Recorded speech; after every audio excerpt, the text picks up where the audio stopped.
All right, we know Donald Trump is hurting in the polls, but his controversial campaign may also be hurting his brand. My next guest says Trump's target market has shifted from wealthy individuals to blue-collar Americans. So how does Donald Trump capitalize on his new customers going forward? Joining me right now is Turkel Brands CEO and All About Them author Bruce Turkel. Bruce, good to have you here.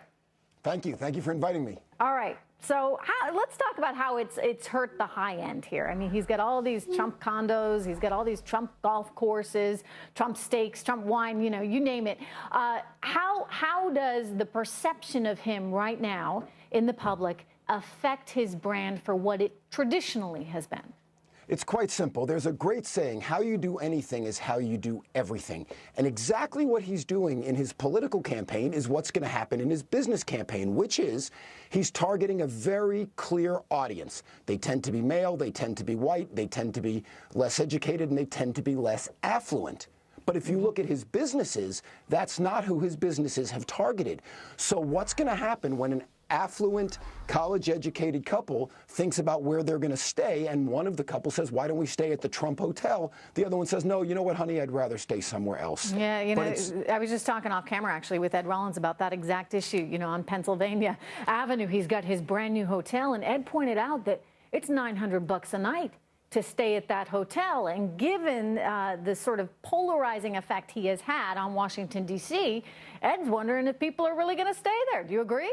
You're absolutely right. He has put the P in polarization, but it goes a step further, because what happens when the risk management departments at companies start saying you cannot do company functions at Trump properties because people are saying they feel uncomfortable. Women might say, I'm not willing to go there because I feel intimidated. Now, true or not is not the point. Risk management is all about saying no.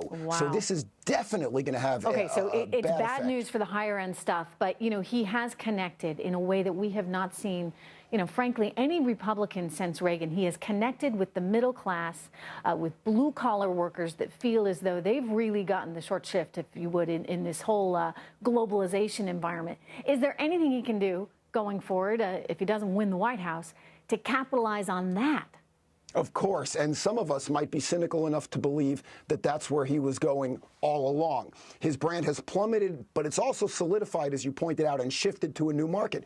So the rumors that I hear is that he and Roger Ailes are going to create Trump TV and go after, with a media company, exactly the people he's able to get to respond. Look, he's a smart marketing guy. He knows that he can get a rise out of the folks he wants. And let's face it, when you vote, you're using a limited resource. Yeah. When you purchase a product, those rumors have been out there, Bruce. I guess there are certain challenges, one of which would be distribution, right? I mean, a lot of people have tried it, and they've wound up online, and it's a challenging environment to be in if you don't have the actual distribution.